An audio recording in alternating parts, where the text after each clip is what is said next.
Olá, sejam bem-vindos por aqui. Tive o cuidado de preparar de forma introdutória uma série de exposições bíblicas sobre a depressão espiritual. Muitos dizem que os crentes não podem sofrer desse mal, que é falta de fé ou é pelo fato de não estarem dentro dos usos e costumes estabelecidos por determinadas igrejas, alegando que estão debaixo de pecado. Inicialmente, quero esclarecer esse mal-entendido que surgiu no meio da igreja e muitos líderes inexperientes têm tratado desse assunto com desdenho ou mesmo despreparo. O texto para análise está no livro de Salmos 42, versículos 5 e 11. Diz assim: Por que estás abatido, ó minha alma, e por que te perturbas em mim? Espere em Deus, pois ainda o louvarei na salvação da sua presença. Por que estás abatido, a minha alma, e por que te perturbas dentro de mim? Espera em Deus, pois ainda o louvarei. Ele é a salvação da minha face e o meu Deus. A descrição mais simples do livro dos Salmos é que ele era o livro inspirado de oração e louvor de Israel. Contém a revelação da verdade não de forma abstrata, mas em termos de experiência humana. A verdade revelada está imbuída nas emoções, anseios e sofrimentos do povo de Deus pelas circunstâncias que tiveram de enfrentar. Devido a isso ser uma descrição muito fiel dos Salmos, ele sempre tem sido uma fonte de conforto e encorajamento para o povo de Deus através dos séculos, tanto para os filhos de Israel como para a igreja cristã. Aqui podemos observar almas nobres lutando com seus problemas e consigo mesmas. Falam consigo mesmas e as suas almas, descobrindo seus corações, analisando seus problemas, censurando e animando a si mesmas. Às vezes estão animadas, outras vezes deprimidas, mas sempre sinceras consigo mesmas. É por isso que são de tanto valor para nós, se também formos sinceros conosco mesmos. Nesse salmo que pretendemos considerar, o salmista está infeliz e perturbado, e por isso desabafa nessas dramáticas palavras. Por que estás abatido, ó minha alma, e por que te perturbas em mim? Espere em Deus, pois ainda o louvarei na salvação da sua presença. Esta declaração, encontrada duas vezes neste salmo, é também repetida no salmo seguinte.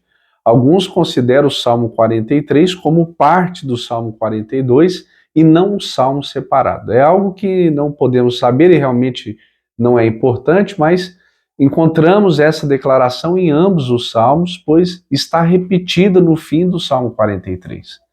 Bem, o salmista está compartilhando sua perturbação e infelicidade de sua alma e as circunstâncias que estava atravessando quando escreveu essas palavras. Ele nos conta o motivo da sua perturbação. Provavelmente, naquele período, ele foi impedido de se unir a outros em adoração na casa de Deus. Mas não só isso, ele estava claramente sendo atacado por certos inimigos. Havia pessoas que estavam fazendo todo o possível para deprimi-lo e ele relata isso. Contudo, estamos interessados aqui particularmente na maneira que ele enfrenta a situação e pela qual trata consigo mesmo. Nosso assunto, em outras palavras, é o que poderíamos descrever como depressão espiritual, suas causas e a maneira como deve ser tratada.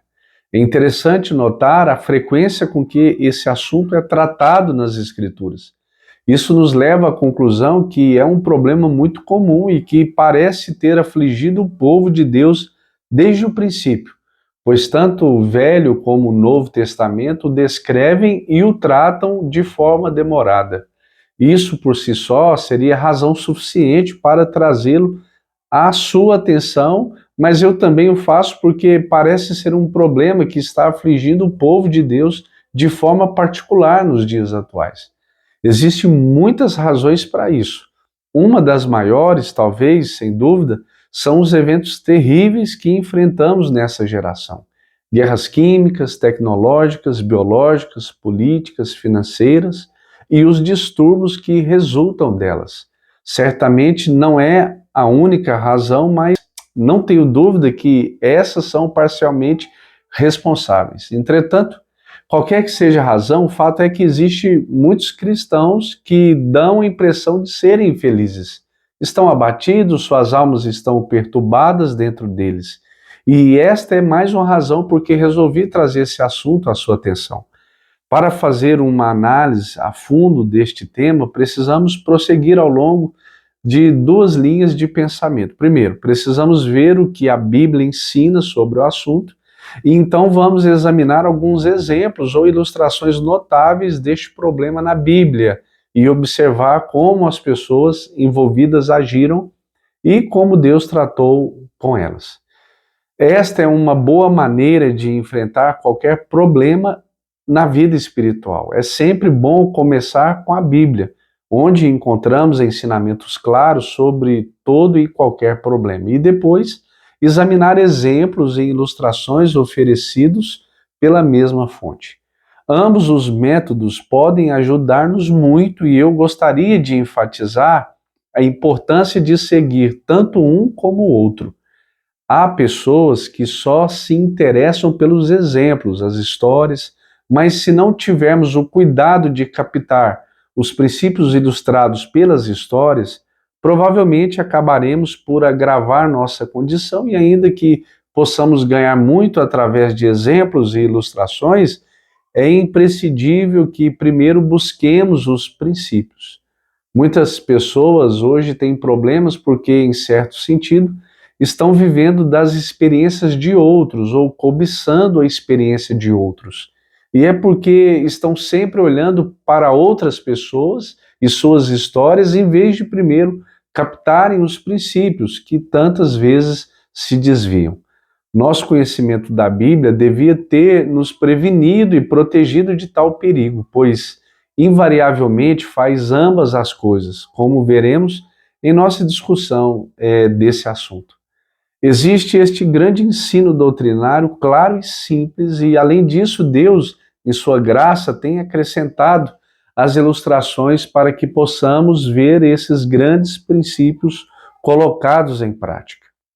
Eu nem preciso explicar porque considero importante que examinemos esta questão. Eu faço, em parte, por aqueles que estão nesta condição, para que possam ser libertos de sua infelicidade, inquietação, desconforto, tensão. Esta perturbação que é descrita com tanta exatidão pelo salmista neste salmo. É muito triste saber que há cristãos que vivem a maior parte de suas vidas neste mundo em tal situação. Não significa que não são cristãos, mas significa que estão perdendo muito, perdendo tanta coisa importante que exige um exame do problema de depressão espiritual em toda a sua extensão, conforme apresentado neste salmo, nem que seja somente para o bem deles, mas há uma outra razão e mais importante. Devemos enfrentar este problema por amor ao reino de Deus e para a glória de Deus. De certa forma, um cristão deprimido é uma contradição de termos e é uma péssima recomendação do Evangelho. Vivemos uma época pragmática. As pessoas hoje em dia não estão primariamente interessadas na verdade, e sim nos resultados. Sua pergunta sempre é: isso funciona? Estão freneticamente buscando alguma coisa que possa ajudá-las. Nós cremos que a obra de Deus, a aplicação do seu reino, é realizada em parte por seu povo, e sabemos que no curso da história da igreja, Deus frequentemente realizou coisas notáveis através da vida de alguns cristãos muito simples e comuns. Por conseguinte, é muito importante que sejamos libertos de uma condição que dê às pessoas que nos observam a impressão que ser cristão significa ser infeliz, triste, mórbido, e que um cristão é alguém que despreza os prazeres e vive dias laboriosos. Na verdade, há muitos que apresentam isso como razão para não serem cristãos e para desistirem de qualquer interesse que possam ter experimentado pela fé cristã. Dizem, né? Veja esses cristãos, olha a impressão que eles dão. E gostam de nos comparar com as pessoas do mundo, gente que parece muito entusiasmada pelas coisas em que acredita, quaisquer que elas sejam. Essa gente grita e torce nos campos de futebol, comenta os filmes que viu está cheio de vibração e quer que todos saibam disso. Em contraste, muitas vezes os cristãos parecem estar em perpétua depressão, como uma aparência de infelicidade, falta de liberdade e ausência de alegria. Não há dúvida que esta é a razão principal porque tantas pessoas deixaram de mostrar interesse pelo cristianismo. E para ser franco, essa atitude, de certa forma, é justificada e temos que admitir que suas críticas têm razão de ser. Portanto, é necessário não só por amor a nós mesmos, mas por amor ao reino de Deus e pela glória de Cristo em quem confiamos, representar a Ele a sua causa, sua mensagem e seu poder, de tal maneira que os homens e mulheres, em vez de se oporem, sintam-se atraídos e persuadidos a nos observarem, seja quais forem nossas circunstâncias e nossa situação. Precisamos viver de tal forma que eles sejam compelidos a dizer: oxalá eu pudesse ser assim, oxalá eu pudesse viver neste mundo como essa pessoa vive. Mas é óbvio que se vivemos em depressão, jamais nossa vida terá esse efeito sobre os outros. Por enquanto, quero abordar esse assunto de forma geral. Quero examinar e considerar as causas gerais e também avaliar a maneira que devemos tratar do problema em nós mesmos, se estamos sofrendo dele. Depois dessas considerações gerais, estaremos em condições de examinar o problema de maneira mais detalhada e quero enfatizar a importância de fazer isso. Se examinarmos as obras e os escritos de homens famosos na igreja que trataram desse problema específico, vamos descobrir que, invariavelmente, abordaram o assunto dessa forma. Eu sei que não é assim que se faz hoje em dia, né? Estamos sempre com pressa e queremos tudo de forma instantânea. Achamos que toda verdade pode ser apresentada em poucos minutos, mas o fato é que isso não é possível e a razão por que tantos hoje em dia estão vivendo uma vida cristã superficial é que não estão dispostos a tomar tempo para se examinarem a si mesmos. Eu vou usar uma ilustração. Muitas vezes ouvimos falar de pessoas que têm dificuldade em seguir um tratamento prescrito por um médico. Eles vão ao médico e recebem certas instruções. Bem, então vão para casa certas de que sabe exatamente o que fazer, mas quando começa a observar o tratamento, descobre que as instruções do médico não foram suficientemente detalhadas. Eles lhes deram instruções gerais, sem se preocupar em detalhar essas instruções. Sentem-se então confusas, sem saberem o que fazer e sem se lembrar exatamente como o tratamento deve ser observado. O mesmo se aplica ao ensino, razão porque o professor sábio apresenta primeiro os princípios gerais, mas nunca se esquece de explicá-los depois em detalhe. Declarações gerais não são suficientes em si mesmas, é preciso que sejam depois expostas de maneira específica e detalhada.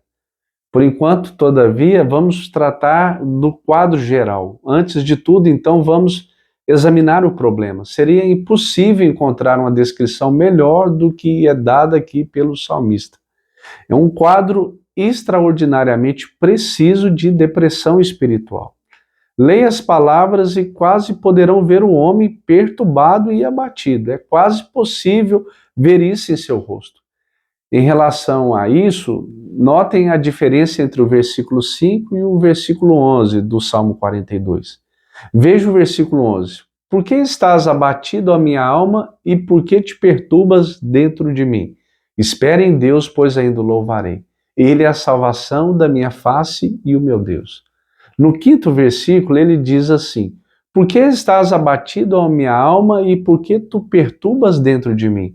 Espere em Deus, pois ainda o louvarei, a Ele, meu auxílio e Deus meu. Nesse versículo, meus irmãos, ele diz que há auxílio na presença de Deus, ou seja, perante a face de Deus. Mas no versículo 11 ele fala, da minha face. Em outras palavras, o homem que se sente abatido, desanimado, miserável, que está infeliz e deprimido, sempre revela isso em seu rosto. Ele parece preocupado e perturbado. Basta olhar para ele e se percebe sua condição, sim, diz o salmista. Mas quando realmente olho para Deus e me sinto melhor, minha face também melhora. Ele é a salvação da minha face. Aquela aparência cansada, perturbada, aflita, inquieta, perplexa, introspectiva se desfaz. E eu passo a comunicar uma impressão de paz, calma e equilíbrio.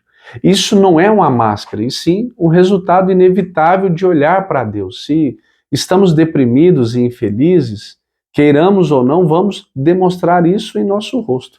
Por outro lado, se o nosso relacionamento com Deus é correto, se estamos andando no Espírito, isso inevitavelmente também vai se expressar em nosso ambiente. Com isso, não estou dizendo que devemos andar por aí com aquele perpétuo sorriso forçado no rosto. Não. Que certas pessoas consideram essencial, né? A manifestação da verdadeira alegria cristã. Nada disso. Não precisamos forçar nada.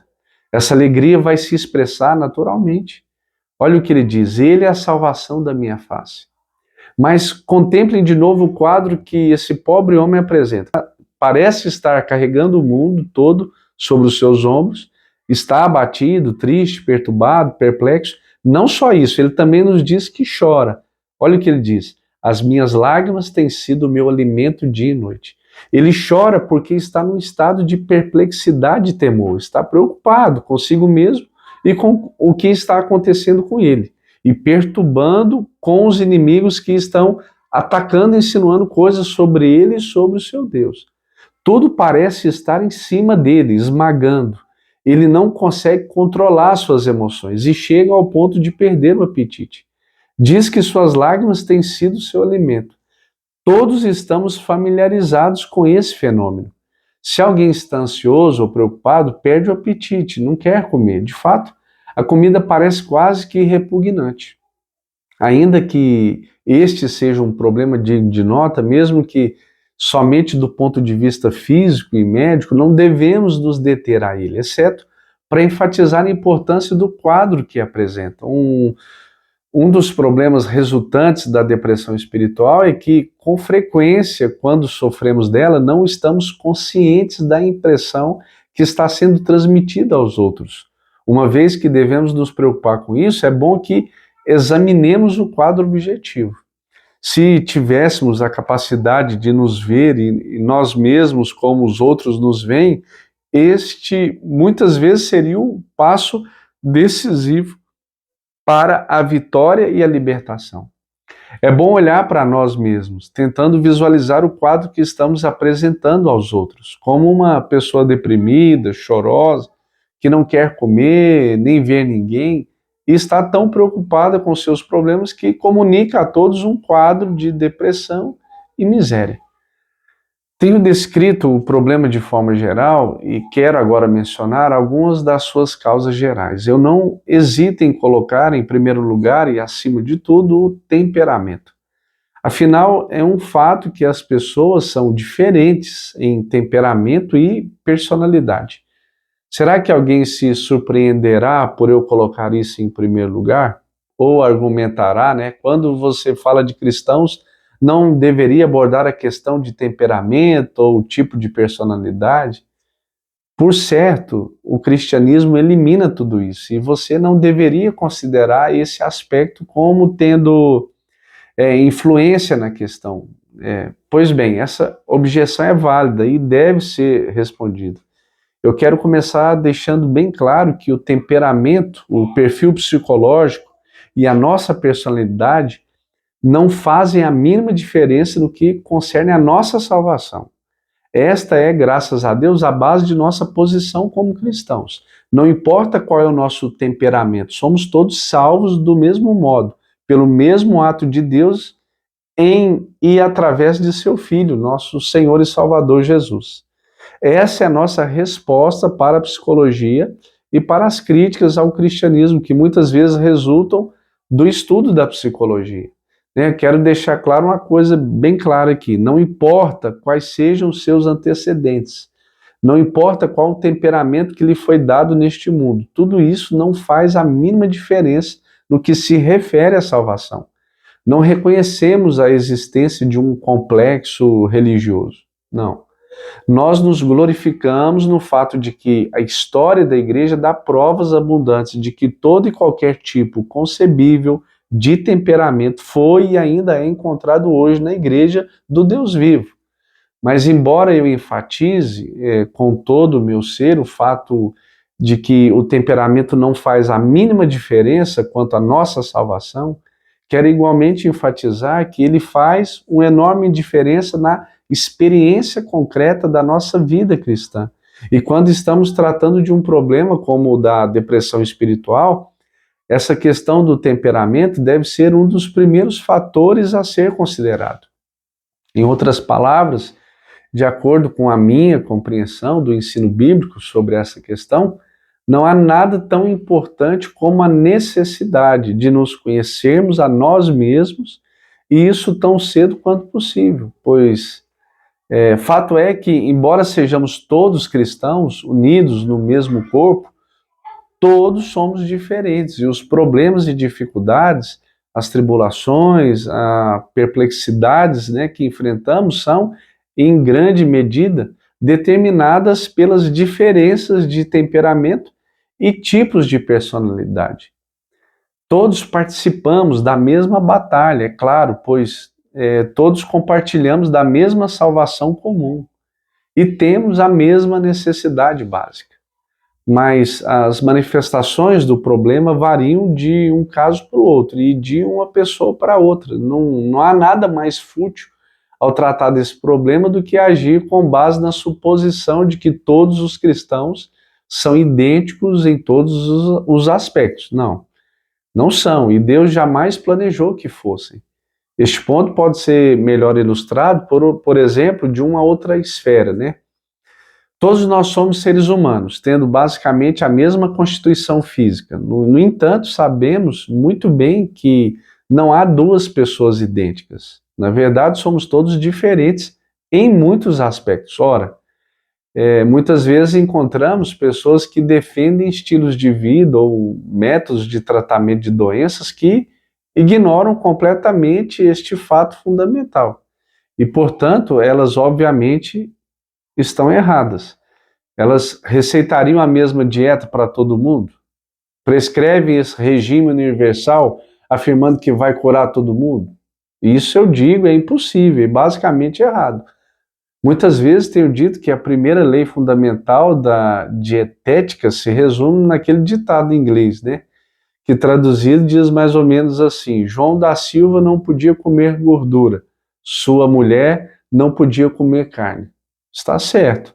É uma declaração engraçada num sentido, mas, por outro lado, é um princípio fundamental de nutrição. João da Silva tem uma constituição diferente de sua mulher.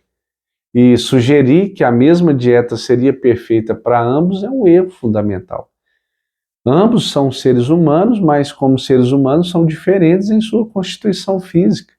Ou, para citar outro exemplo, né, veja a tendência de insistir que todas as crianças nas escolas façam ginástica. Aí temos novamente o mesmo erro. Todos diferimos em altura e constituição física, e é algo irracional estabelecer uma regra inflexível para incluir todos os tipos. Alguns têm aptidão para essas coisas e outros não.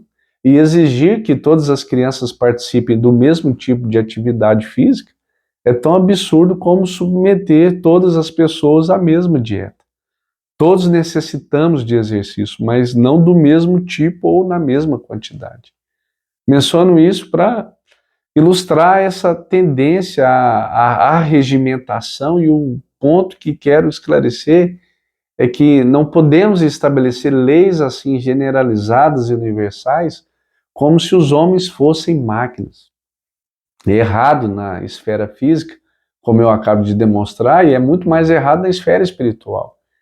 É bem óbvio que podemos dividir os seres humanos em dois grupos básicos, os introvertidos e os extrovertidos.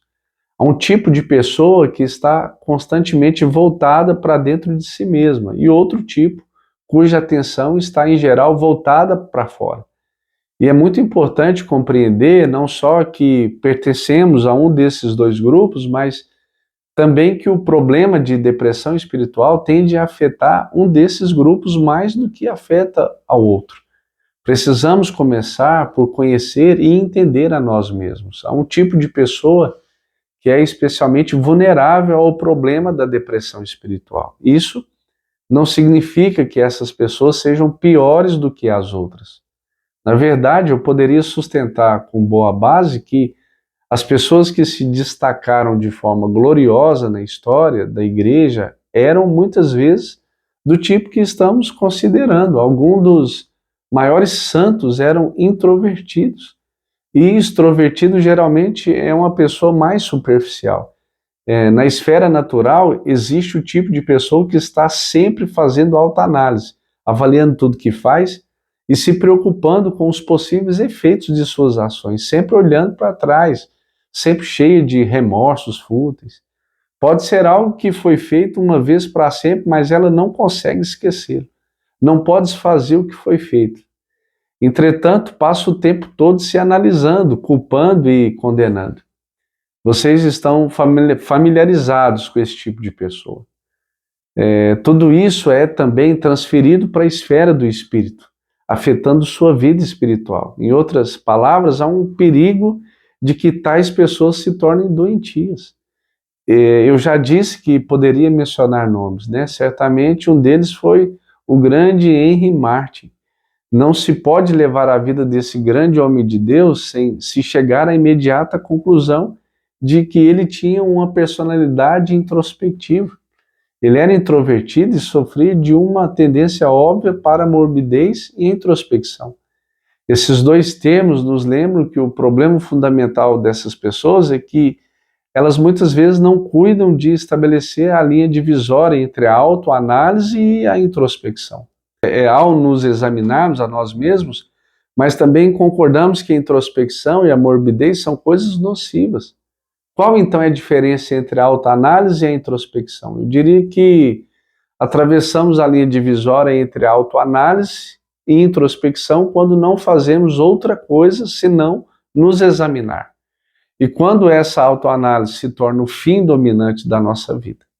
Devemos nos examinar periodicamente, porém, se o fazemos constantemente, colocando, por assim dizer, a nossa alma num recipiente para dissecá-la, isso é introspecção. E se estamos sempre falando com os outros a respeito de nós mesmos, de nossos problemas, das nossas dificuldades, e nos aproximamos deles com a carranca dizendo: tenho problemas demais, tenho tantos problemas. Provavelmente isso significa que estamos sempre com a nossa atenção toda concentrada em nós mesmos. Isso é introspecção e pode levar à condição conhecida como morbidez. Aqui então é o ponto aonde devemos começar. Será que nos conhecemos a nós mesmos? Sabemos quais são as áreas específicas de perigo para nós? Sabemos a que é que somos especialmente vulneráveis? A Bíblia está repleta de ensinamentos sobre isso. Ela nos exorta a sermos cuidadosos com respeito às nossas forças e às nossas fraquezas.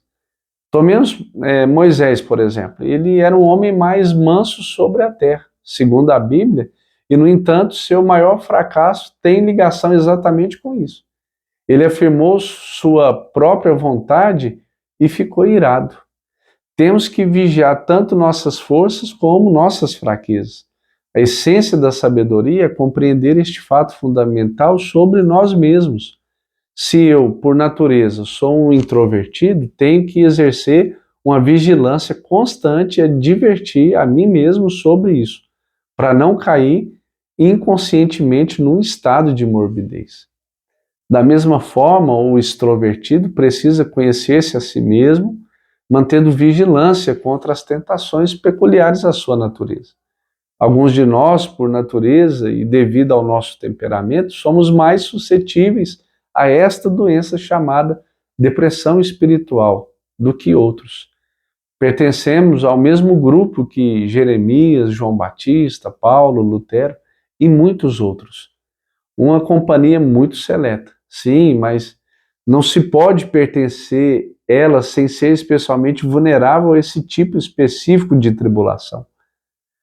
Agora, passemos à segunda grande causa, as condições físicas, né? Isso surpreende alguém? Alguém que pensa que a condição física do seu corpo não importa, desde que é cristão? Bem, se pensa assim, não vai demorar para sofrer uma desilusão. A condição física tem muita influência nisso tudo. É difícil marcar uma linha divisória entre esta causa e a anterior, porque o temperamento parece ser controlado até certo ponto por condições físicas e, na verdade, há pessoas que são ou parecem fisicamente vulneráveis ao problema da depressão espiritual. Em outras palavras, existem certas debilidades físicas que tendem a causar depressão. Acho que Thomas Call foi um bom exemplo disso. Ou tomemos aquele extraordinário pregador inglês que pregou em Londres por quase 40 anos, né? Charles Haddon Spurgeon, um dos maiores pregadores de todos os tempos. Esse grande homem de Deus era sujeito à depressão espiritual. E a explicação no caso dele, sem dúvida, era o fato de que ele sofria de gota. E o problema acabou causando a sua morte. Ele teve que enfrentar esse problema de depressão espiritual muitas vezes em sua forma mais intensa. Essa tendência à depressão profunda era uma consequência do problema de gota. Problema esse que Spurgeon herdou de seus ancestrais. Estão incluídos nesse grupo de causas físicas o cansaço, o esgotamento, o estresse e qualquer tipo de doença. Não se pode isolar o físico separando do espiritual, pois somos corpo, alma e espírito. Os melhores cristãos são mais propensos a ataques de depressão espiritual quando estão fisicamente fracos. E encontramos grandes ilustrações disso na Bíblia. Quero dar uma palavra de advertência para você. Não podemos esquecer a existência do diabo, nem permitir que ele nos engane, considerando espiritual aquilo que é fundamentalmente físico. Mas, por outro lado, devemos ser cuidadosos nessa distinção em todos os aspectos, porque se jogamos toda a culpa em nossa condição física, podemos nos tornar culpados no sentido espiritual. Entretanto, se reconhecermos que nosso físico pode ser parcialmente responsável por nosso problema espiritual e levarmos isso em consideração, será mais fácil tratar do espiritual. Outra causa frequente da depressão é o que poderíamos chamar de reação. Reação a uma grande bênção ou uma experiência extraordinária ou fora do comum. Pretendo chamar atenção posteriormente ao caso de Elias, assentado debaixo do zimbro. Não tenho nenhuma dúvida de que seu problema era que ele estava sofrendo de uma reação ao que acontecera no Monte Carmelo. Abraão teve a mesma experiência. Por isso, quando alguém vem me contar a respeito de alguma experiência extraordinária que teve, eu me regozijo com a pessoa, dando graças a Deus, mas passo a observá-la atenta e apreensivamente depois disso, caso haja alguma reação. Isso não precisa acontecer, mas pode se dar se não estivermos cientes dessa possibilidade. Se apenas compreendêssemos que quando Deus se agrada em nos dar uma bênção incomum, deveríamos redobrar nossa vigilância. Então, poderemos evitar essa reação. Passemos para a causa seguinte. Em certo sentido, em última análise, esta é a única causa da depressão espiritual, é o diabo, o inimigo de nossas almas. Ele pode usar o nosso temperamento e a nossa condição física. Ele nos manipula de tal forma que acabamos permitindo que o nosso temperamento nos controle e governe nossas ações, em vez de nos mantermos no controle sobre ele. São incontáveis os meios pelos quais o diabo causa depressão espiritual. Temos que nos lembrar dele. O seu objetivo é deprimir o povo de Deus, de tal forma que ele possa ir ao homem do mundo dizendo: eis o povo de Deus, você quer ser assim? A estratégia do adversário de nossas almas, o adversário de Deus, é de nos levar à depressão e ao estado de espírito do salmista, quando estava atravessando este período de perturbação e infelicidade. Na verdade, nosso resumir a questão dessa forma. A causa básica de toda depressão espiritual é incredulidade, pois se não fosse por ela, nem o diabo poderia fazer coisa alguma. É porque prestamos atenção ao diabo em vez de ouvirmos a Deus que caímos derrotados diante dos ataques do inimigo. Por isso é que o salmista continua dizendo a si mesmo: espere em Deus, pois ainda o louvarei. Ele volta o seu pensamento para Deus. Por quê? Porque ele estava deprimido e tinha se esquecido de Deus, de forma que a sua fé em Deus e no seu poder e a sua confiança no relacionamento que ele tinha com o Senhor não eram o que deveriam ser. Podemos, portanto, resumir tudo isso afirmando que a causa fundamental é pura e simples incredulidade. Até que então temos examinado as causas. E quanto ao tratamento? Abreviadamente, por hora, a primeira coisa que precisamos aprender é que o salmista aprendeu. Precisamos assumir o controle de nós mesmos. Este homem não se contentou em ficar sentado, sentindo pena de si. Ele fez alguma coisa a respeito. Assumiu o controle de si mesmo. Mas ele fez uma coisa ainda mais importante, falou consigo mesmo. Se voltou para si mesmo dizendo: por que está abatido a minha alma e por que te perturbas dentro de mim? Fala comigo mesmo, argumenta consigo mesmo. No entanto, alguém indaga: mas não é exatamente isso que devemos evitar, já que gastar tempo demais consigo mesmo é uma das causas do problema? Isso contradiz suas declarações anteriores. Fomos advertidos contra a introspecção, morbidez, e agora nos diz que devemos falar conosco mesmos? Como podemos harmonizar as duas coisas? Dessa maneira. Eu estou dizendo que devemos falar com o nosso eu, em vez de permitir que o nosso eu fale conosco. Entenda o que isso significa. Estou dizendo que o maior problema em toda a questão da depressão espiritual, num sentido, é que permitimos que o nosso eu fale conosco, em vez de nós falarmos com o nosso eu. Estou tentando ser deliberadamente paradoxal? De modo algum. Isso é a essência da sabedoria nessa questão. Já perceberam que uma grande parte da infelicidade, perturbação em suas vidas provém do fato que estão escutando a si mesmos em vez de falar consigo mesmo? Por exemplo, considere os pensamentos que lhes vêm à mente quando acorda de manhã. Vocês não os originaram, mas esses pensamentos começaram a falar com vocês, trazendo de volta os problemas de ontem, etc. Alguém está falando. Quem está lhes falando? O seu eu está falando com vocês? O que o salmista fez foi o seguinte: em vez de permitir que esse eu falasse com ele, ele começou a falar consigo mesmo. Por que estás abatido, ó minha alma? Ele pergunta. Sua alma estava deprimida, esmagando. Por isso ele se dirige a ela dizendo: ouça por um momento, eu quero falar contigo. Vocês entendem o que estou falando? Se não, é porque ainda não tiveram muita experiência com essas coisas. A arte maior na questão da vida espiritual é saber como dominar-se. Um homem precisa ter controle sobre si mesmo. Deve falar consigo mesmo, exortar e examinar a si mesmo. Deve perguntar à sua alma: por que estás abatida? Como pode se abater assim? Como você precisa se voltar para si mesmo, repreendendo, censurando, condenando, exortando e dizendo a si mesmo: espere em Deus, em vez de resmungar e murmurar dessa maneira infeliz e deprimida.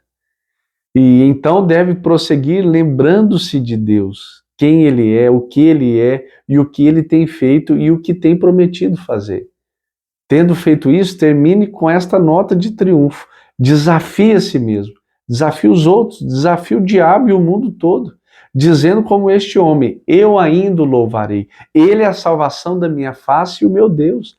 Essa é a essência do tratamento, em resumo. Os demais vídeos serão apenas uma exposição mais elaborada do que foi apresentado aqui. A essência desta questão é entender que este nosso eu interior, esta outra pessoa dentro de nós, precisa ser controlado. Não lhe dê atenção, fale com ele, condenando, censurando, exortando, encorajando, relembrando daquilo que você sabe, em vez de ouvir placidamente o que ele tem a dizer. permitindo que ele leve ao desânimo e à depressão. Certamente é isto que ele sempre fará, se você lhe entregar o controle. O diabo tenta controlar o nosso eu interior, usando para nos deprimir. Precisamos nos erguer, dizendo como este homem: por que estás abatida, minha alma? E por que te perturbas dentro de mim? Pare com isso. Espere em Deus, pois o louvarei. Ele é a salvação da minha face, o meu Deus. Amém? Deus abençoe. Logo à frente nós falaremos mais sobre esse assunto.